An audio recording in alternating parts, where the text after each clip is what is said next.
పసుపు కండువ కప్పుకొని చచ్చిపోతా తప్ప పార్టీ వీడను. చంద్రబాబు టీడీపీ కార్యకర్తల మాటే నాకు శిరోధార్యం. 25 ఏళ్లుగా పార్టీ నిర్ణయాలను శిరసావహించి ముందుకు నడిచా. కేశినేని నాని, వసంత కృష్ణప్రసాద్, సుజనా చౌదరీలు తలా ఒక పార్టీలో ఉంటూ అవకాశాలను బట్టి పార్టీలు మారుస్తూ ఆస్తులు సంపాదించుకున్నారు. ఏ పార్టీ అధికారంలో ఉన్నా వాళ్ళ పనులు చేయించుకుంటున్నారు. మైలవరంలో దోచిన డబ్బులు పెట్టి గెలుస్తామంటే ప్రజలు ఒప్పుకోరు. ప్రత్యర్థి పార్టీలతో కుమ్మక్కైన కేశినేని నాని అనే నమ్మక ద్రోహి ఒకడు పార్టీ గుండెలపై తన్నిపోయాడు. జనసేన, తెలుగుదేశం పార్టీ అధికారంలోకి రావడం తథ్యం. ఫిబ్రవరి 2వ వారంలో అన్నేరావుపేట నుండి ఎన్నికల ప్రచారం ప్రారంభిస్తామని కృష్ణా జిల్లా మైలవరం నియోజకవర్గం సభలో దేవినేని ఉమా పేర్కొన్నారు.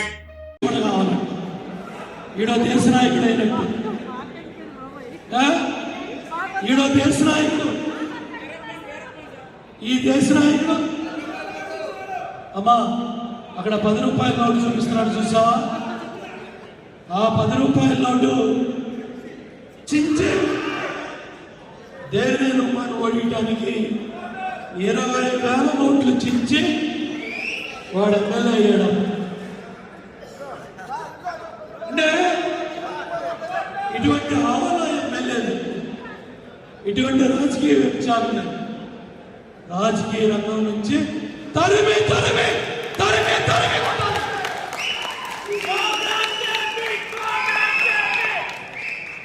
చాలా వాడిని ఎప్పుడన్నా చంపించవచ్చు, నేను చావచ్చు. ఇదే నా మాట గుర్తు పెట్టుకుంటూ చావైనా ఏమైనా సిద్ధం.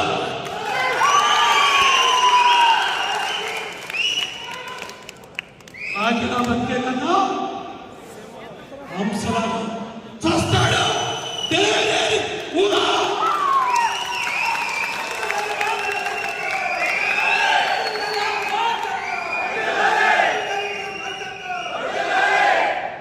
అవునా నరసరావు గారు, నేను చెప్పింది కరెక్టేగా? కరెక్టేగా? కొట్టండి తప్పట్లు గట్టిగా.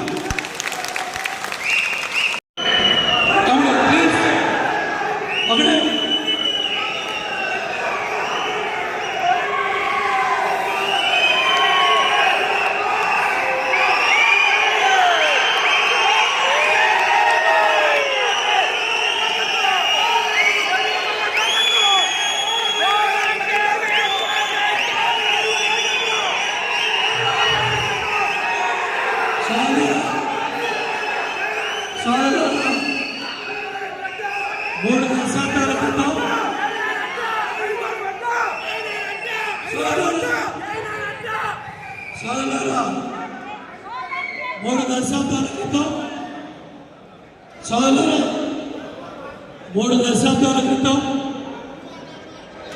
99 ఎన్నికల్లో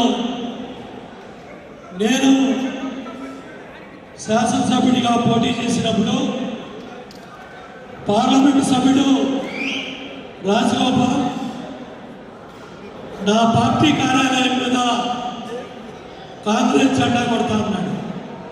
చందలపాడులో మన తెలుగుదేశం పార్టీ కార్యాలయం మీద జెండా కడతానంటే తరిమి తరిమి కొట్టారు తెలుగుదేశం పార్టీ కార్యకర్తల నాయకులు.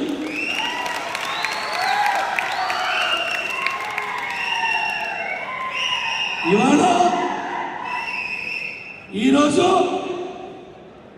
ఆ మాజీ పార్లమెంటు సభ్యుడు రాజగోపాల్, ఈ వసంత కృష్ణప్రసాద్ ఇద్దరూ కలిసి 100 కోట్లు ఖర్చు పెడతాం మైలవరం నియోజకవర్గంలో. మాకు మైలవరం టికెట్ కావాలని పార్టీ దూకి రాజకీయ వ్యభిచారం చేస్తున్నారు ఈ దుర్మార్గులని చెప్పి నేను మీ అందరికీ తెలియజేస్తాను. 700 కోట్లు మనకు కావాలా? కావాలా?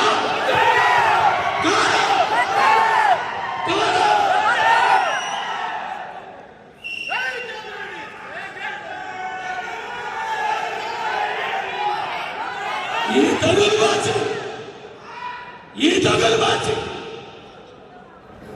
100 కోట్లు తెచ్చి ఉండుకుంటావురా నువ్వు? కొట్టా నీ బూడిద డబ్బులు ఎవడ కావాలి నీ పిల్లలు తిరగలే వేల కోట్లు ఉన్నాయని బుల్లి ఆగర్భ శ్రీమంతుడా చిట్టి ఆగర్భ శ్రీమంతుడు విజయలక్ష్మి ఈయన ఆగర్భ శ్రీమంతుడా అయ్యగండం పెట్టినాడు అమ్మా బాబు పేరు 5 ఎకరాలు ఉంటే 5 ఎకరాలు కూడా ఈడే రాసేసుకున్నాడు